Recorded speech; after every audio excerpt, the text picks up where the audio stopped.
नमस्कार दोस्तों, कुरुक्षेत्र क्लासेस के यूट्यूब चैनल पर आप सभी का स्वागत और हार्दिक अभिनंदन करता हूं। दोस्तों, आर्मी की एग्जाम जो 17 अप्रैल से होने वाली है, उसी में आपकी तैयारी को बेहतर से और बेहतरीन बनाने के लिए हम लोगों द्वारा एक टेस्ट सीरीज स्टार्ट की गई है और इससे पहले हमने 7 टेस्ट पेपर सोल्व कर लिए हैं। आपसे इस चीज की चुनौती रहेगी, जिस दिन आप एग्जाम देके आओगे उस दिन चेक कर लेना, मैक्सिमम प्रश्न जो है वो अपनी टेस्ट सीरीज में से मिलेंगे, क्योंकि हर सब्जेक्ट के बड़े विश्लेषणात्मक तरीके से हमने मेहनत करके और ये टेस्ट सीरीज तैयार की है। तो दोस्तों, जैसा कि आपको दिख रहा है, आज हम कौन सा टेस्ट पेपर सोल्व करेंगे? 8वां। तो देखिएगा आप, पहला प्रश्न, विश्व का सबसे बड़ा मरुस्थल कौन सा है? आर्मी के एग्जाम में राम जाने कितनी बार पूछा जा चुका है कि विश्व का सबसे बड़ा मरुस्थल कौन सा है और वो कहां है, ये भी पूछा जाता है। तो भाई लोगों, आपको पता होगा कि विश्व का जो सबसे बड़ा मरुस्थल है वो कौन सा है? सहारा। और सहारा और कालाहारी मरुस्थल है, ये दोनों के दोनों जो है ना, वो कौन से महाद्वीप के अंदर है? अफ्रीका महाद्वीप में। कौन से महाद्वीप के अंदर है? अफ्रीका महाद्वीप। अफ्रीका महाद्वीप में। एक चीज आप और ध्यान रख लेना, अफ्रीका महाद्वीप से ये एकमात्र ऐसा महाद्वीप है जिसमें से तीनों रेखाएं गुजरती है। एकमात्र ऐसा महाद्वीप जिसमें से तीनों रेखाएं गुजरती है। तीनों रेखाएं कौन कौन सी? कर्क रेखा, भूमध्य रेखा और मकर रेखा। तो यहां आपको एक मरुस्थल का नाम और दिख रहा है, गोबी मरुस्थल। ये क्या है? ये आप ध्यान रखना, एशिया का सबसे बड़ा मरुस्थल है। गोबी जो मरुस्थल है वो एशिया का सबसे बड़ा मरुस्थल है। गोबी मरुस्थल एशिया का सबसे बड़ा मरुस्थल। ठीक है, तो यहां से अपने 2 प्रश्न क्लियर होते हैं कि विश्व का सबसे बड़ा मरुस्थल सहारा मरुस्थल है। सहारा और कालाहारी मरुस्थल कहां है? अफ्रीका महाद्वीप में है। अफ्रीका एकमात्र ऐसा महाद्वीप है जिसमें से तीनों रेखाएं होकर गुजरती है। और गोबी जो मरुस्थल है वो एशिया का सबसे बड़ा मरुस्थल। आपसे पूछ ले, गोबी मरुस्थल है कहां? मंगोलिया में। गोबी मरुस्थल कहां है?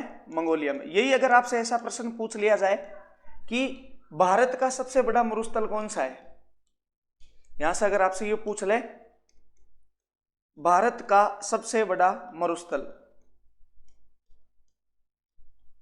तो भाई लोगों आपको पता होना चाहिए, इंडिया का सबसे बड़ा जो डेजर्ट है, जो मरुस्थल है, वो है अपना थार। और थार डेजर्ट भारत में भी फैला हुआ है और पाकिस्तान में भी फैला हुआ है। तो यहां से हमें ये प्रश्न बनते हैं, क्लियर करते हुए चलना। आगे चलिएगा अगले प्रश्न की ओर। भारत को किसकी सदस्यता नहीं है? भाइयों, कुछ गुट बन रखे हैं देशों के, या फिर हम यूं भी कह सकते हैं कि आस पड़ोस के जो देश होते हैं वो अपने आप को और विकसित करने के लिए कुछ इन्होंने गुटों के निर्माण कर रखे हैं। तो उसमें एक तो है G8, एक है आसियान, एक है सार्क। क्या भारत इसमें से किसका सदस्य नहीं है? तो भारत G8 का सदस्य भी है, भारत आसियान का सदस्य भी है, भारत सार्क का सदस्य भी है। तो इसमें से तो अपना कोई नहीं होगा, भारत सभी का सदस्य है। आगे चलिएगा अगले प्रश्न की ओर। ज्ञानपीठ पुरस्कार किस क्षेत्र में दिया जाता है? आप ध्यान रखना, जो अपना ज्ञानपीठ पुरस्कार है, पुरस्कारों से संबंधित आपके एग्जाम में 2 ही प्रश्न बनते हैं। या तो आपको किसी व्यक्ति का नाम देके ये पूछ लिया जाएगा इन्हें कौन सा पुरस्कार मिला हुआ है, या पुरस्कार देके आपसे ये पूछ लिया जाएगा कि ये पुरस्कार जो है वो कौन से क्षेत्र में दिया जाता है। तो दोस्तों, ज्ञानपीठ जो क्षेत्र है, ज्ञानपीठ में अपने क्या दिया जाता है? साहित्य। ठीक है, ज्ञानपीठ पुरस्कार कौन से क्षेत्र में? साहित्य क्षेत्र में। और आपको पता ही होगा, खेल जगत के अंदर अपना पहले राजीव गांधी खेल रत्न पुरस्कार था, जिसका अभी नाम चेंज करके क्या कर दिया? मेजर ध्यानचंद पुरस्कार। मेजर ध्यानचंद खेल रत्न पुरस्कार, ये खेल जगत में दिया जाता है। ठीक है, तो आपको जो है वो इससे संबंधित 2-3 चीजें ध्यान रखनी। मैं आपको और बता देता हूं 2-3 चीजें। जैसे एक प्रश्न अक्सर एग्जाम के अंदर पूछा जाता है कि एशिया का नोबेल किसे कहते हैं? एशिया का नोबल, यानी कि एशिया का नोबेल पुरस्कार किसे कहा जाता है? कई बार पूछा गया प्रश्न आज तक एग्जाम में। तो दोस्तों एशिया का जो नोबेल है वो रमन मैग्सेस पुरस्कार को कहा जाता है। और मान लो पेपर अच्छा आ जाए और आपसे पूछ ले कि रमन मैग्सेस जो पुरस्कार है वो कहां से दिया जाता है, ये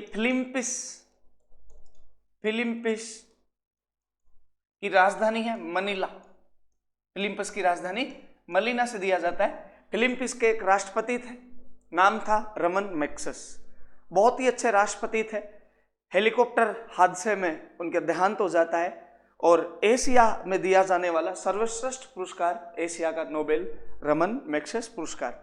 आगे चलिएगा अगले प्रश्न की ओर। थल सेना का प्रथम अध्यक्ष कौन था? तो ध्यान रखना दोस्तों, जो अपना आर्मी है थल सेना, इसके जो पहले अध्यक्ष थे वो के.एम. करियप्पा थे, के.एम. करियप्पा थे। यहां से आपको ध्यान रखना है जनरल बिपिन रावत जो है वो भारत के क्या थे, प्रथम CDS थे, चीफ ऑफ डिफेंस स्टाफ, तीनों सेनाओं के प्रमुख थे। और वैसे पूछ रहा है आपको कि तीनों सेनाओं का प्रमुख कौन होता है, राष्ट्रपति होता है। कर्नल राज्यवर्धन सिंह राठौड़ का संबंध किस खेल से? यह प्रश्न भी कई बार एग्जाम में पूछा जा चुका है। कर्नल राज्यवर्धन सिंह राठौड़ का संबंध दोस्तों निशानेबाजी से। ठीक है, आगे चलिएगा अगले प्रश्न की ओर। चंद्रगुप्त का उत्तराधिकारी कौन था? मैंने आपको बताया था कि अपने भारत पर एक वंश राज करके गया था, चंद्रगुप्त मौर्य। और चंद्रगुप्त मौर्य के बाद में जो मौर्य वंश का अगला राजा बना था उसका नाम था बिंदुसार। और बिंदुसार के बाद में अगला जो राजा बना था वो कौन था, अशोक। मैंने आपको बताया भी था कि आपको बिंदुसार और इस बिंबिसार में कंफ्यूजन हो सकता है, तो हमें इसको याद कैसे करना है कि चंद्र बिंदु, अपन चंद्र बिंदु लगाते हैं, तो चंद्रगुप्त मौर्य के बाद में कौन है, बिंदुसार। देन इसका आंसर क्या हो जाएगा, ए। आगे चलो अगले प्रश्न की ओर। गेटवे ऑफ इंडिया कहां स्थित है? ध्यान से देखना है प्रश्न को, और पहले ही ऑप्शन में आपको क्या मिलेगा, दिल्ली।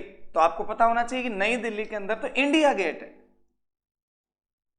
है ना। कई बार क्या होता है कि अपन जल्दीबाजी में ये टेक देते हैं, तो इंडिया गेट दिल्ली में है। तो गेटवे ऑफ इंडिया कहां है, बॉम्बे, यानी कि मुंबई के अंदर है। तो कोलकाता के अंदर क्या है, कोलकाता के अंदर जुबली टावर है। कोलकाता के अंदर क्या है, जुबली टावर। आगे चलो अगले प्रश्न की ओर। पोंगल कहां का प्रसिद्ध त्योहार है? तो दोस्तों आप ध्यान रखना, पोंगल जो है वो तमिलनाडु का, यानी कि अपने दक्षिण जो साउथ स्टेट है, कर्नाटका, तमिलनाडु, वहां एक बहुत ही अच्छे से त्योहार मनाया जाता है, पोंगल। आगे चलिए। भारत की राजधानी कोलकाता से दिल्ली कब स्थानांतरित हुई थी?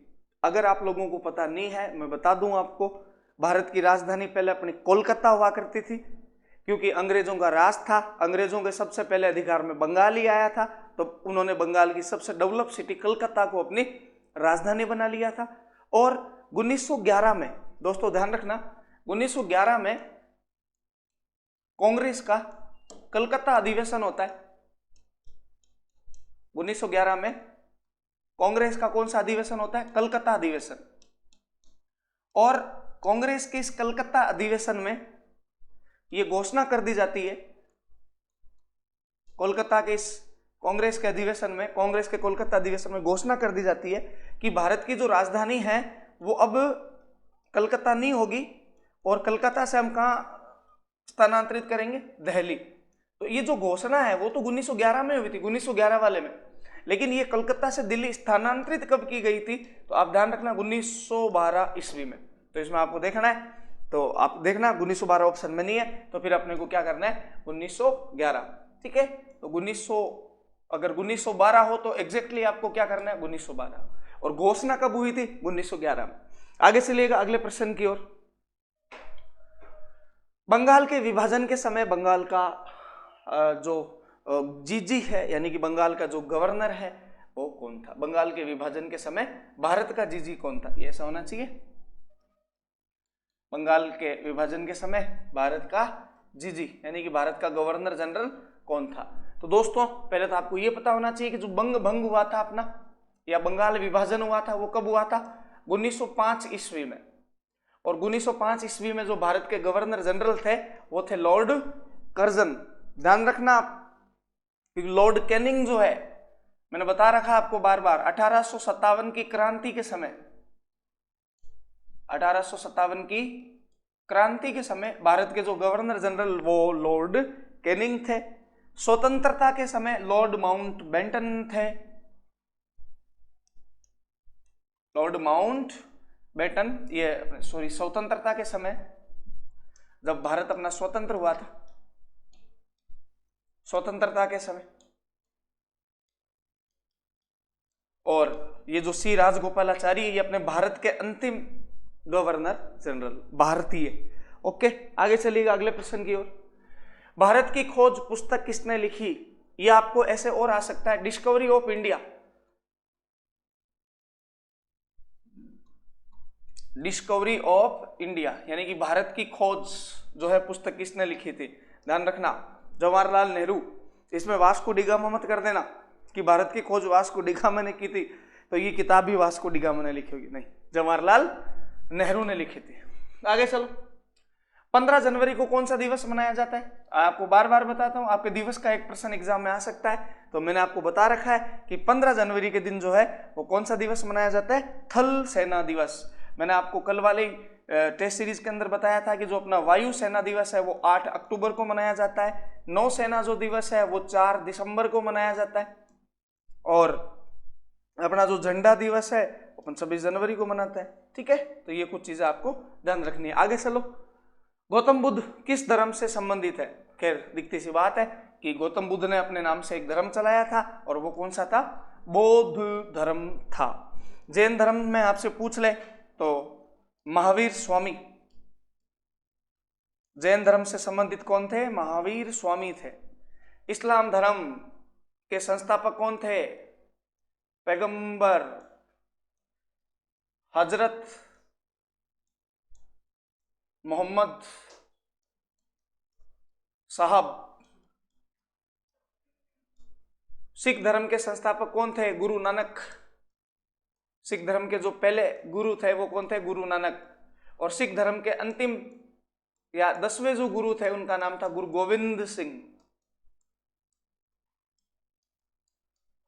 गुरु गोविंद सिंह। आगे चलो अगले प्रश्न की ओर। दिल्ली में लाल किला का निर्माण किसने करवाया? दोस्तों आपको ध्यान रखना है, भारत के अंदर 2 लाल किले हैं। भारत के अंदर कितने लाल किले? 2।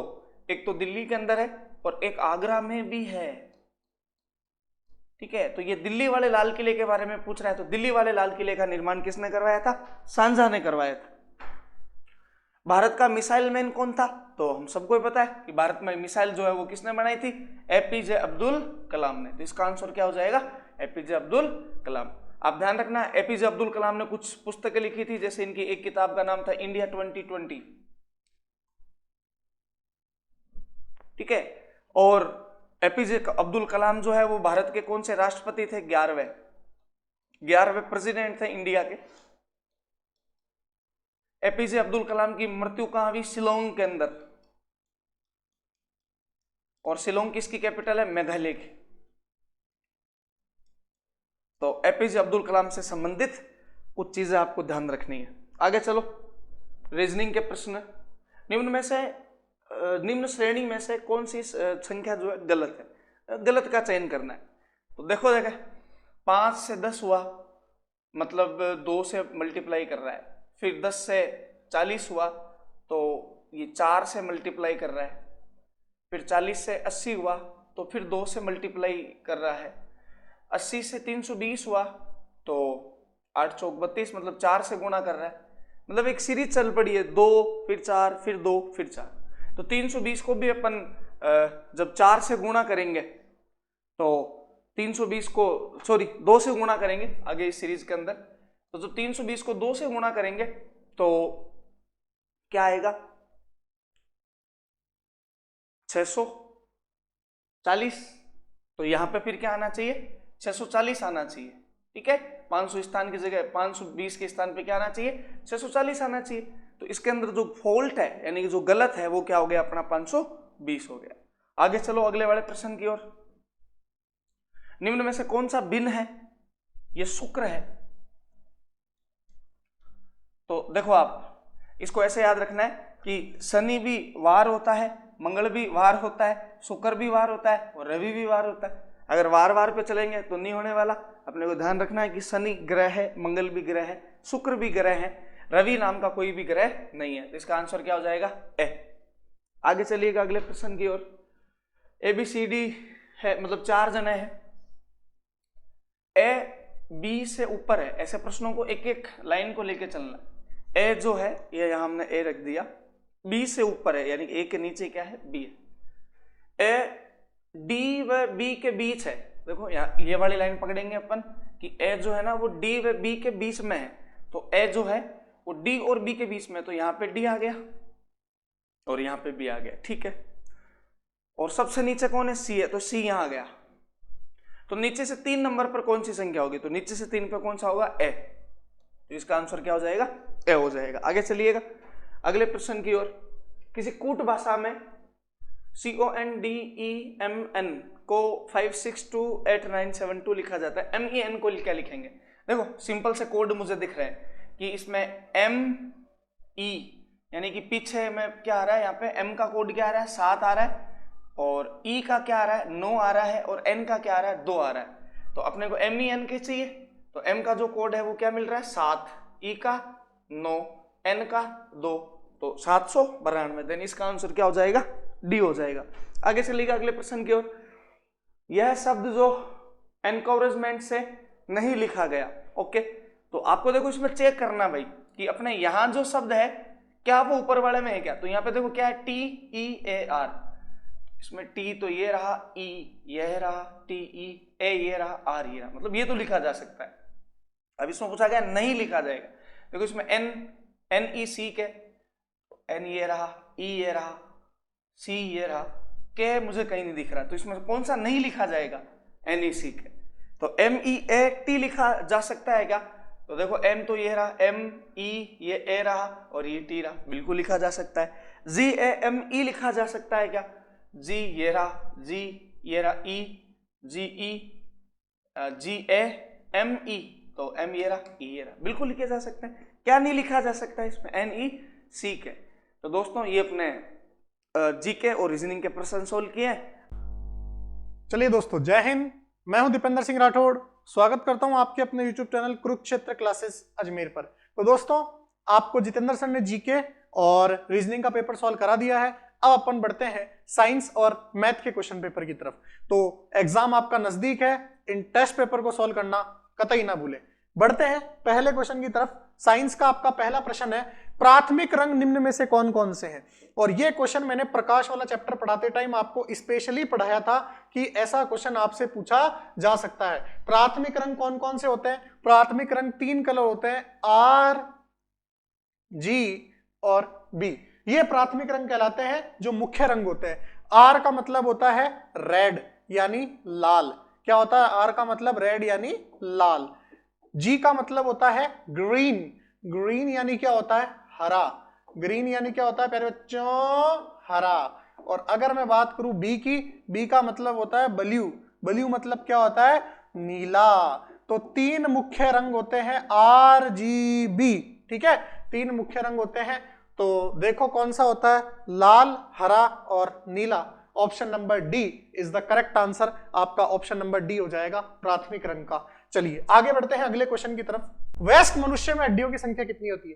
तो आप सभी को पता है वयस्क मनुष्य में हड्डियों की संख्या कितनी होती है? 206। कितनी होती है दोस्तों? 206। और अगर आपसे पूछ ले बच्चे में कितनी होती है, छोटा बच्चा जो होता है, तो बच्चे में लगभग 306 के आसपास होती है। अब आप बोलोगे सर तो क्या ये 306 टूट के 206 हो जाती है बड़े के अंदर? नहीं, कुछ छोटी छोटी हड्डियां होती है जो आपस में जुड़कर, आपस में कंबाइंड होकर एक नई हड्डी का निर्माण कर लेती है ना। तो वो मिलकर टोटल कितनी हो जाती है? 206। तो दोस्तों इस बात को आप ध्यान रखिएगा, मनुष्य के अंदर कितनी हड्डियां होती है टोटल? 206। चलिए वयस्क मनुष्य में आगे बढ़ते हैं अगले क्वेश्चन की तरफ।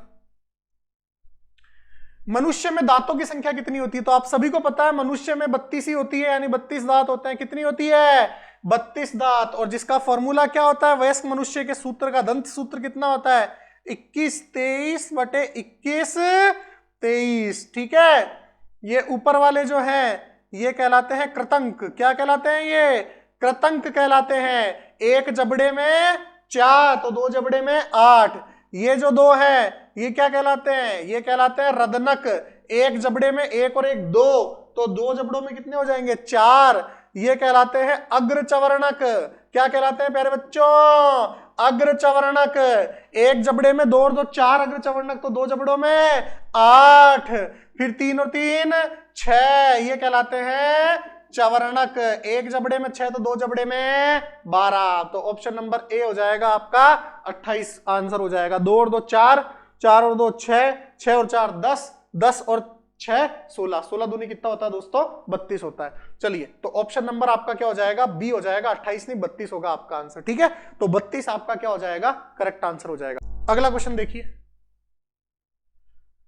माचिस की तीलियों में कौन सा पदार्थ होता है, तो आप सभी को पता होता है माचिस की तीलियां जो होती है उसमें लाल फॉस्फोरस, लाल लाल सा लगा होता है, वो लाल फॉस्फोरस होता है। कौन सा होता है, लाल फॉस्फोरस होता है, ध्यान रखना। तो माचिस की तीलियों में कौन सा फॉस्फोरस होता है, रेड फॉस्फोरस। कौन सा होता है दोस्तों, रेड फॉस्फोरस होता है, ध्यान रखना, बहुत इंपॉर्टेंट क्वेश्चन है। आगे बढ़ते हैं अगले क्वेश्चन की तरफ। स्वस्थ मनुष्य का तापमान कितना होता है, देखिए जो स्वस्थ मनुष्य का शरीर होता है उसका तापमान होता है 37 डिग्री सेल्सियस। कितना होता है प्यारे बच्चों, 37 डिग्री सेल्सियस स्वस्थ मनुष्य का तापमान होता है। ठीक है, और अगर आप इसको फॉरेनहाइट में करोगे तो कितना हो जाएगा, 98.6 फॉरेनहाइट। कितना हो जाएगा, 98.6 डिग्री फॉरेनहाइट। तो अगर आपसे पूछ ले किसके अंदर, आपसे पूछ ले सेल्सियस के अंदर तो 37 डिग्री, और अगर आपसे फॉरेनहाइट में पूछ ले तो 98.6 डिग्री फॉरेनहाइट। तो आपसे किस में पूछा है दोस्तों, फॉरेनहाइट में पूछा है, आंसर हो जाएगा 98.6। चलिए आगे बढ़ते हैं अगले क्वेश्चन की तरफ। प्रकाश वर्ष किसकी इकाई है, मैंने पहले ही कहा था वर्ष सोच के ये मत सोच लेना कि ये समय की इकाई है। प्रकाश वर्ष किसकी इकाई है, प्रकाश वर्ष आपके दूरी की इकाई है। किसकी इकाई है प्यारे बच्चों, दूरी की इकाई है। तो प्रकाश वर्ष खगोलीय दूरियां मापता है। खगोलीय दूरियां मतलब सूर्य से पृथ्वी की दूरी, पृथ्वी से चंद्रमा की दूरी, इन सब दूरियों को कौन मापता है, प्रकाश वर्ष। तो चलिए आगे बढ़ते हैं अगले क्वेश्चन की तरफ। देखिए रक्त का शुद्धिकरण कहां होता है, बहुत ही फेमस क्वेश्चन, इसी बार आर्मी में पूछा गया है। देखिए ध्यान से सुनना, इस क्वेश्चन के लिए पता नहीं मुझसे कितने बच्चों ने पूछा सर इसका आंसर क्या होगा। हमेशा आर्मी ये क्वेश्चन देता है, ऑप्शन में फेफड़ा और किडनी जरूर रहता है। दोस्तों अगर आपको पूछ ले रक्त का शुद्धिकरण कहां होता है तो आपका आंसर फेफड़ा ही होना चाहिए, क्योंकि आर्मी इसी को मानता है। बाकी देखिए प्रोसेस क्या होता है, किडनी रक्त का फिल्ट्रेशन करती है, यानी उसमें से यूरिन को, मूत्र को पृथक करती है रक्त में से। तो किडनी का काम हो गया फिल्ट्रेशन का। और फेफड़े क्या करता है, फेफड़े गैसीय विनिमय का काम करता है, रक्त में से CO2 बाहर निकालता है और ऑक्सीजन अंदर लेता है। तो बेसिकली रक्त शुद्धिकरण का काम किडनी का होता है, लेकिन आंसर हमेशा हर एग्जाम में क्या माना जाता है, फेफड़ा, क्योंकि वर्ड ही ऐसा है हिंदी के अंदर। अंग्रेजी में तो फिल्ट्रेशन लिखा हुआ आता है तो किडनी, और प्योरिफिकेशन लिखा हुआ आता है तो फेफड़ा। गैसीय विनिमय यानी गैस बाहर निकालने का, CO2 बाहर निकालने का, ऑक्सीजन अंदर लेने का काम कौन करता है, फेफड़ा करता है रक्त में से। लेकिन यूरिन बाहर निकालने का, मूत्र बाहर निकालने का काम कौन करता है, किडनी। तो आपका आंसर रक्त का शुद्धिकरण का हमेशा क्या होगा, यहाँ पे फेफड़े ही होगा, क्योंकि एग्जाम में हमेशा फेफड़ा ही माना जाता है। चलिए दोस्तों आगे बढ़ते हैं अगले क्वेश्चन की तरफ। बहुत फेमस क्वेश्चन है, इसी बार आया आर्मी के अंदर ये। प्रिज्म में सबसे अधिक विचलित होने वाली किरण कौन सी है, ये मैंने फिर से बताया था आपको। 7 रंग होते हैं, कौन से, विबग्योर। कितने रंग होते हैं, 7 रंग होते हैं विबग्योर। उसमें मैंने आपको पहले ही बताया था सबसे ज्यादा चाल, यानी सबसे ज्यादा चाल किस रंग की होती है, लाल रंग की। ये वेग का क्रम है, किसका क्रम है, वेग या चाल का क्रम है। तो सबसे ज्यादा तेज कौन चलता है, लाल रंग चलता है। सबसे कम कौन चलता है, बैंगनी रंग चलता है। तो जो सबसे कम धीरे चलेगा, जो सबसे धीरे चलेगा, उसी को तो विचलित करना आसान होगा। अरे भाई लोगों, अगर मान लो तुम्हारा मन करे कि हम नौकरी वोकरी तो गई, अगर मान लो नहीं लगते तुम, बोले अब तो हम डाका डालेंगे, है ना, और अब हम क्या करेंगे, लूटेंगे सबको। तो मान लो आप एक सुनसान सड़क पे रात को खड़े हो, 3-4 जने बंदूक लेके कि हम तो लूटेंगे, सामने से आ रही जो भी गाड़ियां, और मान लो एक गाड़ी तो आ रही है 150 की स्पीड पे और एक गाड़ी आ रही है 50 की स्पीड पे। तो बताओ आप किसको रोकना आसान होगा, अरे 50 वाली को रोकना आसान होगा। बिल्कुल सी बात है, क्योंकि जिसकी चाल कम होगी उसको विचलित करना क्या होगा, आसान होगा। तो बताओ किसको विचलित करना आसान होगा, लाल रंग को या बैंगनी रंग को, बैंगनी रंग को आसान होगा विचलित करना। ये क्वेश्चन कई बार एग्जाम में आ चुका है। सबसे ज्यादा विचलन किस रंग का होता है, बैंगनी रंग का होता है, क्योंकि सबसे ज्यादा चाल बैंगनी रंग की होती है। चलिए आगे बढ़ते हैं अगले क्वेश्चन की तरफ। निम्न में से नोबल गैस कौन सी है? देखिए नोबल गैस कौन होती है? नोबल गैस ऐसी गैसें होती है जो किसी से क्रिया नहीं करती। इनको अक्रिय गैसें भी कहा जाता है। इनको क्या कहा जाता है प्यारे मित्रों? अक्रिय गैसें भी कहा जाता है। इनको शून्य वर्ग की गैसें भी कहा जाता है। इनको शून्य गैसें भी कहा जाता है, शून्य वर्ग की गैसें भी कहा जाता है। ठीक है, जो किसी से क्रिया नहीं करती। और ये 6 होती है, मैंने पहले ही बताया था केमिस्ट्री में आपको। कौन कौन सी? हीना, नीना और कैटरीना या करीना। जीते रहना और हमारा मनोरंजन यूं ही करते रहना। ठीक है, helium, neon, organ, krypton, xenon, radon. तो बताओ कौन है इसमें से? आपको सीधा सीधा ऑर्गन ऑप्शन में दिख रही है। Organ is the correct answer. चलिए आगे बढ़ते हैं अगले क्वेश्चन की तरफ। पत्तियों का हरा रंग किसके कारण होता है? मैंने पहले ही बताया था, पत्तियों का हरा रंग होता है क्लोरोफिल के कारण। किसके कारण होता है? क्लोरोफिल के कारण। क्लोरोप्लास्ट नाम का लवक पाया जाता है, उसके अंदर वर्णक पाया जाता है क्लोरोफिल। ठीक है, तो क्लोरोप्लास्ट जिसको हरित लवक कहा जाता है। पत्तियों का हरा रंग किसके कारण होता है? क्लोरोप्लास्ट के कारण। क्लोरोप्लास्ट के अंदर क्लोरोप्लास्ट के कारण होता है। इस क्लोरोप्लास्ट को कहा जाता है हरित लवक। क्या कहा जाता है दोस्तों? हरित लवक। इस हरित लवक में भी एक चीज पाई जाती है जो यहां पे नहीं पूछ रखी, मैं बता रहा हूं आपको। इस हरित लवक में भी एक चीज पाई जाती है जिसके कारण पत्तियों का रंग हरा होता है। वो कौन सी चीज होती है? पर्णहरित। कौन सी होती है प्यारे मित्रों? पर्णहरित, जिसको अंग्रेजी में कहते हैं क्लोरोफिल। क्लोरोफिल। इस क्लोरोफिल यानी पर्णहरित के कारण ही पत्तियों का रंग कैसा होता है? हरा होता है। इज द करेक्ट आंसर हरित लवक। चलिए आगे बढ़ते हैं नेक्स्ट क्वेश्चन की तरफ। गुरुत्वाकर्षण का सिद्धांत किसने दिया? तो आप सभी को पता है, न्यूटन एक आदमी था, उसके सर पे क्या गिरी थी? सेब गिरी थी। और उस सेब के चक्कर में उसको ये लगा कि सेब नीचे, ऊपर से नीचे क्यों गिर रही है, तो उसने गुरुत्वाकर्षण का सिद्धांत दे दिया। अगर मान लो न्यूटन पाकिस्तान में पैदा होता तो क्या होता? उसके सर पर सेब की जगह क्या पड़ता? बम पड़ता, और बटे न्यूटन समाप्त। ठीक है, और फिजिक्स भी समाप्त हो जाती। तो बताओ गुरुत्वाकर्षण का सिद्धांत किसने दिया? न्यूटन ने दिया। किसने दिया दोस्तों? न्यूटन ने दिया। चलिए आगे बढ़ते हैं अगले क्वेश्चन की तरफ। वायु में ध्वनि का वेग 0 डिग्री सेल्सियस तापमान पर कितना होता है? देखिए ध्वनि का वेग 0 डिग्री सेल्सियस तापमान पर पहले ही बता चुका हूं मैं, वायु में कितना होता है? 332 मीटर प्रति सेकंड। कितना होता है?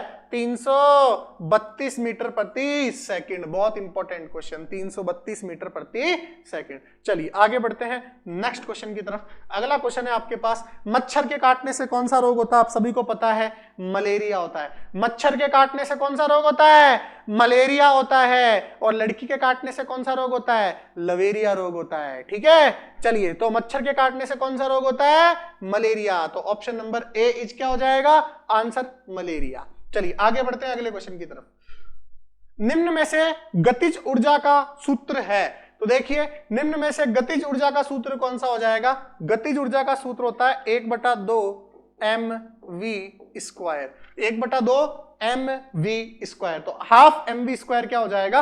गतिज ऊर्जा का सूत्र हो जाएगा। तो half mv² is the correct answer, गतिज ऊर्जा का सूत्र है। चलिए आगे बढ़ते हैं अगले क्वेश्चन की तरफ। मनुष्य के शरीर में गुणसूत्रों की संख्या कितनी होती है? 23 जोड़ी गुणसूत्र होते हैं। मैंने पूरा एक्सप्लेनेशन दिया था, टेस्ट में क्वेश्चन दिया था तब। ये 23 जोड़ी मतलब कितना हो गया? 46 गुणसूत्र हो गया। रिपीट हो गया क्वेश्चन, टेस्ट में पहले भी दे रखा है। 46 गुणसूत्र आपके हो जाएंगे, जिसमें से अंतिम 2 गुणसूत्र जो होते हैं, 23वीं जोड़ी गुणसूत्र, वो लिंग निर्धारक गुणसूत्र होता है, जिसको एलोसोम कहा जाता है। चलिए आगे बढ़ते हैं अगले क्वेश्चन की तरफ। नेक्स्ट क्वेश्चन है, एक टैंक की लंबाई 5 मीटर, चौड़ाई 4 मीटर तथा गहराई 3 मीटर है, तो उस टैंक की क्षमता बताओ। देखिए आपको पता होना चाहिए टैंक का आयतन कितना होगा। टैंक का आयतन, अगर मैं टैंक का आयतन देखूं तो टैंक घनाभ के आकार का होगा। टैंक का आयतन क्या हो जाएगा? घन के आकार का, मीटर भुजा का क्यूब। ठीक, सॉरी, टैंक आपका घनाकार हो जाएगा तो घनाभाकार होगा, तो लंबाई इंटू चौड़ाई इंटू ऊंचाई, ये इसका क्या हो जाएगा? आयतन हो जाएगा, क्षमता हो जाएगी। तो अगर मैं बात करूं, लंबाई कितनी है? 5 मीटर है। चौड़ाई कितनी है? 4 मीटर है। और आपका गहराई कितनी है? 3 मीटर है। ठीक है, ये आपके तीनों है। अगर लंबाई 5 मीटर है, चौड़ाई 3 मीटर है तथा गहराई 3 मीटर है, तो उस टैंक की क्षमता बताओ क्या होगी। तो अगर मैं उस टैंक की क्षमता की बात करूं तो कितनी हो जाएगी? 5 चौक 20, 20 दिए 60। ठीक है, तो 60 मीटर क्यूब उस टैंक की क्या हो जाएगी? क्षमता हो जाएगी। अब आपको पता होना चाहिए 1 मीटर क्यूब जो होता है, आपको ये पता होना चाहिए 1 मीटर क्यूब जो होता है, 1 metre cube 1 metre cube is equal to 1000 litre. कितना होता है बताओ? 1000 लीटर। तो बताओ अगर मीटर क्यूब को अगर मैं 1000 से गुणा कर दूं तो आपका क्या हो जाएगा? लीटर्स में आंसर आ जाएगा, जो हो जाएगा आपके पास 60,000 लीटर आपका आंसर हो जाएगा। ठीक है, 60,000 लीटर आपका आंसर हो जाएगा, ऑप्शन नंबर डी। ठीक है दोस्तों, तो ये आपका मैथ का पहला क्वेश्चन भी समाप्त हुआ। कुछ नहीं करना, लंबाई इंटू चौड़ाई इंटू ऊंचाई किया और कुछ नहीं किया। चलिए आगे बढ़ते हैं नेक्स्ट क्वेश्चन की तरफ। किसी वृत्त की त्रिज्या 7 सेंटीमीटर है। अगर मैं बात करूं त्रिज्या कितने सेंटीमीटर है? 7 सेंटीमीटर है। तो परिधि बताओ, परिधि कितनी होती है बताओ? परिधि होती है 2 पाई आर। परिधि कितनी होती है बताओ? 2 पाई आर। तो आप यहां से क्या कर पाओगे? 2 इंटू 22/7 और त्रिज्या हो जाएगी 7, 22 दूनी कितनी हो जाएगी? 44 मीटर आपकी क्या हो जाएगी? परिधि हो जाएगी। Option number A is the correct answer. चलिए दोस्तों बढ़ते हैं अगले क्वेश्चन की तरफ। देखिएगा, 25, 73, 97 को विभाजित करने वाली सबसे बड़ी से बड़ी संख्या बताओ जबकि सभी में शेषफल समान रहे। अब ऐसे क्वेश्चन को आपको ऑप्शन से करना पड़ेगा और कोई उपाय नहीं है। उठाओ पहला ऑप्शन 25, 25 को 25 से डिवाइड करो। 25 को अगर 25 से डिवाइड करोगे तो कितना बचेगा? 1। 73 में 25 का भाग दो, 25 की 75, शेषफल बच गया 2। लेकिन शेषफल क्या रहना चाहिए? समान। तो ये ऑप्शन हो गया गलत। आगे बढ़ते हैं। 12 का 25 में भाग लगाओ, 1 शेषफल बच गया। 73 में भाग लगाओगे, 12 चौक 72 और 1 शेषफल बच गया। 12 अट्ठे 96 में 1 शेषफल बच गया। बिल्कुल शेषफल समान आ रहा है। तो ये आंसर हो सकता है नहीं, क्योंकि चेक करना है। क्वेश्चन क्या बोला है? सबसे बड़ी संख्या हो सकता है आगे भी कोई और हो। 23 से डिवाइड करो, 23 से कम 23, 2 बच रहा है। 23 चौक कितना होता है? 23 दूनी 23 थी 69 होता है। 4 शेषफल बच रहा है, लेकिन शेषफल समान होना चाहिए। ये ऑप्शन भी नहीं होगा। ऑप्शन अगला 24, 24 से कम 24, 1 शेषफल बच गया। 24 थी 72, 1 शेषफल बच गया। 24 चौक 96 में 1 शेषफल बच गया। यानी आपका इसमें भी शेषफल समान है, इसमें भी शेषफल समान है। तो फिर बताओ बड़ी संख्या कौन है दोनों में से? 24। तो आपका 24 आंसर हो जाएगा। चलिए आगे बढ़ते हैं अगले क्वेश्चन की तरफ। 624 में छोटी से छोटी संख्या जोड़े की एक पूर्ण वर्ग बन जाए। अब बताओ अगर मैं 624 में 1 जोड़ दूं तो क्या वो 625 बनेगा कि नहीं बनेगा? प्यारे बच्चों बनेगा, बिल्कुल बनेगा। तो 625 का वर्ग क्या होता है? 625 किसका वर्ग होता है? 25 का। तो 1 जोड़ने पे आंसर आ रहा है 1 इज द करेक्ट आंसर। बड़े सीधे क्वेश्चन है, आपको सिर्फ ऑप्शन से करने। किसी संख्या का 1/3 भाग 64 है। किसी संख्या का 1/3 भाग कितना है? 64 है। तो बताओ इस संख्या का 1 भाग कितना हो जाएगा? इससे इसको इंटू कर दो। तो 4 × 12 का 2, हासिल लगा 1 × 6 = 18 और 1 19, 192। अब इस संख्या का 1/2 भाग कितना होगा? तो इस संख्या का 1/2 भाग होगा 2 × 9 = 18 और 2 × 6 = 12, यानी 96 इज द करेक्ट आंसर। चलिए आगे बढ़ते हैं अगले क्वेश्चन की तरफ। किसी संख्या में 21 जोड़ने पर उसके 3 गुना से 7 कम है ना? किसी संख्या में 21 जोड़ने पर वह संख्या उसके 3 गुना से 7 कम है। तो माना मैंने कोई संख्या है x, संख्या मैंने क्या मान ली प्यारे बच्चों? x मान ली। अब उस संख्या में अगर मैं 21 जोड़ूंगा तो संख्या में 21 अगर मैंने जोड़ा तो वह संख्या उसके 3 गुना से, यानी संख्या के 3 गुना से कितना कम हो जाती है? 7 कम हो जाती है। तो अब क्या करोगे? x को x के पास लेके जाओ, ये x को x के पास लेके चल गया तो -x, 7 को इधर लेके आओ तो 21 + 7, ये हो जाएगा 2x बराबर 28। तो x बराबर कितना हो जाएगा? 7, जो कि है आपका ऑप्शन नंबर ए, 14 है ना? 14 ऑप्शन नंबर ए। चलिए आगे बढ़ते हैं अगले क्वेश्चन की तरफ। किसी वर्ग की भुजा 5 मीटर है तो उसका परिमाप क्या होगा? आप सभी को पता होना चाहिए वर्ग का परिमाप कितना होता है प्यारे मित्रों। वर्ग का परिमाप होता है 4 × भुजा। तो भुजा को 4 से गुणा करोगे तो वर्ग का परिमाप आ जाएगा। तो 5 × 4 कितना हो जाएगा? 20 metre is the correct answer. चलिए दोस्तों बहुत आसान क्वेश्चन था। आगे बढ़ते हैं अगले क्वेश्चन की तरफ। अगला क्वेश्चन है 4000 रुपए का 5% दर से 3 वर्ष का साधारण ब्याज बताओ। ये एक क्वेश्चन आर्मी में आएगा ही आएगा, ठीक है? एक क्वेश्चन 100% आएगा। तो ब्याज का सूत्र क्या हो जाएगा? आप सभी को पता होना चाहिए। ब्याज होगा मूलधन इंटू दर इंटू समय बटा 100, ये हो जाएगा ब्याज का सूत्र।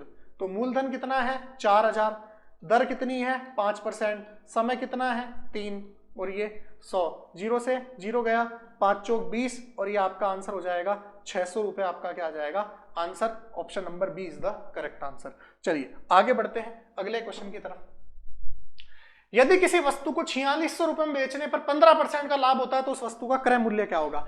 हमेशा लाभ किसके ऊपर होता है, क्रय मूल्य पे। वस्तु को किस पे बेचा जाता है, क्रय मूल्य पे बेचा जाता है। मैंने क्रय मूल्य मान लिया x, अब इस क्रय मूल्य के कितने परसेंट पे बेच रहे हैं 115% पे। भाई 15% का लाभ है तो बेचा कितने पे 115 पे बेच दिया, और वो कितने में बिक रहा है 4600 रुपए में। तो 5 3 15 23 बार चल गया, ये सॉरी ये आपका चल गया हाँ 23 बार, और ये 20 बार चला गया, 23 दूनी 46 और ये 200। अब इसको x को इससे गुणा करोगे 20 को 200 से तो हो जाएगा ये 4000 रुपए आपका क्या आ जाएगा प्यारे मित्रों आंसर हो जाएगा। तो मूलधन आपका जो क्रय मूल्य है वो कितना हो जाएगा 4000 रुपए। बहुत ही शानदार क्वेश्चन है, पूछा जा सकता है। आगे बढ़ते हैं अगले क्वेश्चन की तरफ। पिता व पुत्र की वर्तमान आयु का अनुपात 8:3 है। देखिए पिता और पुत्र दोनों की वर्तमान आयु का अनुपात कितना है 8:3। तो मैंने माना पिता की तो हो जाएगी 8x और पुत्र की क्या मान ली मैंने 3x। वर्तमान आयु मैंने इतनी मान ली। कर सकते हैं अपन ऐसे अनुपात हो तो 10 वर्ष बाद में, तो मान लो पिता भी 10 वर्ष बढ़ेगा, पुत्र की भी 10 वर्ष बढ़ेगी। इन दोनों का अनुपात कितना हो जाएगा 2:1। वज्र गुणा कर दोगे कितना हो जाएगा 8x + 10 बराबर 6x + 20। तो 8x में से 6x गया 2x, 20 में से 10 गया 10, x बराबर कितना आ जाएगा 5 आ जाएगा आपका, जो कि करेक्ट आंसर होगा 5। अब पिता की आयु निकालनी है तो x की वैल्यू 5 है, तो पिता की आयु हो जाएगी 8 पंजे 40 और पुत्र की हो जाएगी 5 3 15। आपको क्या पूछा है 40 वर्ष आपका क्या हो जाएगा करेक्ट आंसर हो जाएगा 8 पंजे 40। चलिए आगे बढ़ते हैं अगले क्वेश्चन की तरफ। राम व कमल मिलकर किसी काम को 15 दिन में करते हैं। ये राम है और ये कमल है, दोनों मिलकर किसी काम को कितने दिन में कर रहे हैं 15 दिनों में कर रहे हैं। कितने दिनों में कर रहे हैं 15 दिनों में कर रहे हैं। अब यदि कमल अकेला उस काम को 20 दिन में पूरा करता है, ये कमल अकेला इस काम को कितने दिन में पूरा कर रहा है 20 दिन में, तो बताओ राम अकेला उस काम को कितने दिन में पूरा करेगा। देखिए ऐसे क्वेश्चन में हमेशा क्या निकालेंगे अपन एलसीएम, क्योंकि जो एलसीएम होगा वो क्या होगा कुल कार्य होगा। एलसीएम क्या होगा प्यारे मित्रों कुल कार्य होगा। तो बताओ 15 और 20 का एलसीएम कितना हो जाएगा आपका 15 और 20 का एलसीएम हो जाएगा 60।